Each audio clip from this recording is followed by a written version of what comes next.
சூதுகவும் 2 படத்துக்கான ஷூட்டிங் இப்ப ஃபுல்லா முடிச்சிட்டாங்க.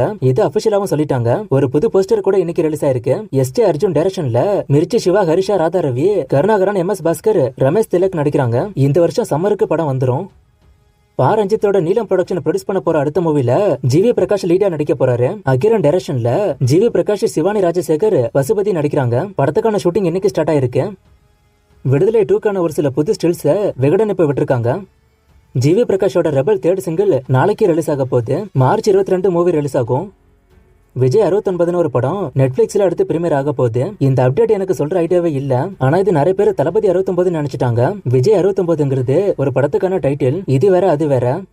புஷ்பா 2ஓட ஓடிடி ரைட்ஸ நெட்ஃபிளிக்ஸ் வாங்கியிருக்காங்க. ஒரு பெரிய ரெக்கார்டு பிரைஸ்க்கு இதை வாங்கியிருக்காங்க. இந்த படத்தோட மொத்த ப்ரீ பிசினஸும் 1000 கோடிக்கு பண்ண படத்தோட டீம் டார்கெட் பண்ணிருக்காங்க. சோ அப்படி பார்த்தா அந்த ரைட்ஸ கண்டிப்பா 100 கோடிக்கு மேல வித்திருப்பாங்க.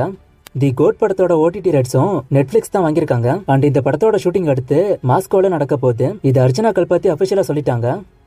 சூர்யாவோட வாடிவாசல் மூவில சூர்யா ஒரு முக்கியமான ரோல் பண்ண சான்ஸ் இருக்குன்னு இப்ப நியூஸ் வந்திருக்கு. ஆக்சுவலா இந்த நியூஸ் முன்னாடில இருந்தே வருது. ஆனா இப்ப இது ஆல்மோஸ்ட் கன்ஃபார்ம் ஆயிருக்கு.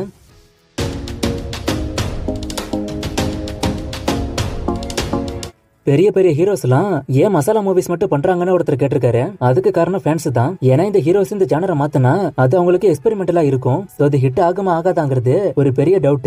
ஆனா இந்த ஹீரோஸே ஸ்டார்டிங்ல இந்த மாதிரி மூவிஸ் பண்ணிருப்பாங்க. ஆனா இப்ப அவங்க மார்க்கெட் வேற மாதிரி இருக்கு. சோ இப்ப அவங்க வித்தியாசமா பண்ணா அது ஓடுமாங்கிறது ஸ்டார்டிங்ல சொன்ன மாதிரி டவுட். அதான் இவங்க ஜானரை பெரும்பாலும் மாத்துறது இல்ல. ஆனா இப்ப கொஞ்சம் மாறி வர மாதிரி தெரியுது. தளபதி 69 அட்லி பண்ணுவாரா இல்ல தளபதி 69 தளபதியா டைரக்ஷன் பண்ணுவாரான்னு ஒருத்தர் கேட்டிருக்காரு. இதெல்லாம் ரொம்ப டூ மச்சா இருக்கு. அவருக்கு டைரக்ஷன் பண்ற ஆசை இருந்திருந்தா அதை அவர் முன்னாடியே பண்ணிருப்பாரு. அட்லி லிஸ்டுக்குள்ள இருக்காரு. அவர் பண்ணுவாரான்னு வெயிட் பண்ணி தான் பார்க்கணும். புஷ்பா எடுத்த சுகுமார் அஜித்துக்கு கதை சொன்னதா சொல்றாங்க. இது உண்மையான ஒருத்தர் கேட்டிருக்காரு. அப்படி எந்த நியூஸும் எனக்கு வரல. சுகுமார் அடுத்து ராம் சரணுக்கு தான் கதை சொல்லியிருக்காரு. இதான் எனக்கு வந்த நியூஸ். வடக்குப்பட்டி ராமசாமி ஓடிடில எப்ப வரும்னு கேக்குறீங்க. இன்னும் ஒரு வாரத்துக்குள்ள அப்டேட் வந்துரும். மகேஷ் பாபு 29ஓட டைட்டில் மகாராஜான்னு சொல்றாங்க. இது உண்மையான ஒருத்தர் கேட்டிருக்காரு. லாஸ்ட் ஒரு 2 மந்த்தா நானும் பாக்குறேன். இந்த நியூஸ் வந்திருக்கு. ஆனா இது இன்னும் கன்ஃபார்ம் ஆகல. இன்னும் படத்துக்கான ஷூட்டிங்கே ஆரம்பிக்கல. அதுக்குள்ள எப்படி பேரை சூஸ் பண்ணாங்கன்னு எனக்கு டவுட்டா இருக்கு. அது மட்டும் இல்லாம விஜய் சேதுபதியோட 50வது படத்துக்கு இந்த தலைப்பு தான். அது உங்களுக்கே தெரியும். சோ இதே டைட்டில் அவங்க வைப்பாங்களாங்கிறது ஒரு பெரிய டவுட். 10 தலை கலெக்ஷன் எனிமே கலெக்ஷன் கேக்குறீங்க. 10 தலை 40 கோடி கிட்ட, எனிமே 25 கோடி கிட்ட. Game changer release, Vettaiyan release டேட்லாம் கேக்குறீங்க. கேம் சேஞ்சருக்கு நான் ஆல்ரெடி சொன்ன மாதிரி இன்னும் 1.5 மாசத்துக்கு மேல ஷூட்டிங் இருக்கு. சோ இந்த படம் வர டைம் ஆகும். வேட்டையன் ஜூன் ஜூலை வரும் இல்ல தீபாவளிக்கு போகும். இத பத்தி நிறைய டைம் நான் சொல்லிருக்கேன். தலைவர் 171ல சிவகார்த்தி நடிக்கிறது கன்ஃபார்மான ஒருத்தர் கேட்டிருக்காரு. இது இன்னும் கன்ஃபார்ம் ஆகல. ஆனா நியூஸ் வந்திருக்கு. ஆனா இந்த மூவில லாரன்ஸ் நடிக்க போறாரு. அது almost confirm. Lal Salaam OTT அப்டேட்டை கேக்குறீங்க. இந்த படம் இந்த மாசம் தான் வந்துச்சு. சோ இன்னும் ஒரு வாரத்துக்குள்ள அப்டேட் வரும். டாக்ஸிக் மூவிக்கான அப்டேட்டை கேக்குறீங்க. நேத்து யாஷ் மூவிக்கான அப்டேட் இல்லன்னு சொல்லிருப்பேன். அது இதுக்கும் சேர்த்து தான். சோ டாக்ஸிக் மூவிக்கான அப்டேட் இப்போதைக்கு ஒன்னும் பெருசா இல்ல. நான் வந்தா சொல்றேன். தளபதி 69ல அஜித் நடிக்க வாய்ப்பு இருக்கா, அட்லீஸ்ட் கெஸ்ட் ரோல் பண்ண வாய்ப்பு இருக்கான்னு ஒருத்தர் கேட்டிருக்காரு. என்னை பொறுத்த வரைக்கும் இதுக்கெல்லாம் வாய்ப்பு கம்மி தான். விடாமுயற்சி நார்த் இந்தியா மல்டிபிளெக்ஸ்ல வருமானு ஒருத்தர் கேட்டிருக்காரு. அஜித்தோட last 3 movies Hindi producer Fani Kapoor produce பண்ணாரு. அவரே நார்த் இந்தியா மல்டிபிளெக்ஸ்ல இந்த மூவிஸை கொண்டு போகலாம். சோ அப்படி இருக்கும்போது லைக்கா இதை பண்ணுவாங்களாங்கிறது டவுட். ஆனா ஓடிடி ரைட்ஸ் என்ன அக்ரிமெண்ட்டுக்கு போயிருக்குன்னு பார்த்தா தான் என்னால டீட்டெயிலா சொல்ல முடியும். பெண்டுலும் படம் தமிழ்ல வருமானு ஒருத்தர் கேட்டிருக்காரு. அது டவுட் தான். மேபி விஜய் டிவி வாங்கி டப் பண்ணா உண்டு. ஒரு சில மூவிஸோட கலெக்ஷன் ஒருத்தர் கேட்டிருக்காரு. நான் ஸ்கிரீன்ல போடுறேன்.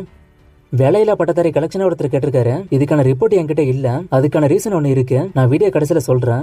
வாலி படத்தோட ரீரிலீஸ் கலெக்ஷன் என்ன, வாரணமாயிரம் ரீரிலீஸ்ல 15 கோடி கலெக்ஷன் பண்ணிருக்கு. இத பத்தி சொல்லுங்கன்னு ஒருத்தர் சொல்லிருக்காரு. வாலியோட கலெக்ஷன் ரிப்போர்ட் இல்ல. வாரணமாயிரம் ரீரிலீஸ்ல 15 கோடி எல்லாம் வரல. இது யாரோ தப்பா சொல்லிருக்காங்க. ரீரிலீஸ்ல ஒரு படம் 15 கோடி வர்றது ரொம்ப பெரிய விஷயம்.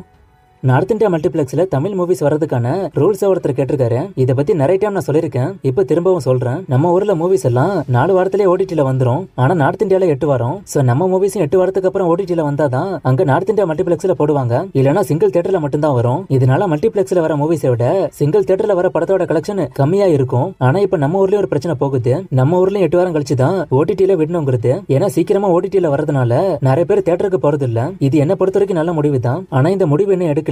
இப்போதைக்கு கோரிக்கையை வச்சிருக்காங்க. தமிழ் சினிமாவில் ஹிந்தி ஹீரோயின்ஸ் எல்லாம் ஏன் நடிக்க மாட்டாங்கன்னு ஒருத்தர் கேட்டிருக்காரு. ஆல்ரெடி நடிக்கிறாங்க. திஷா பட்டானி இப்ப நடிக்கிறாங்க. சோ வாய்ப்பு கிடைச்சா நடிப்பாங்க.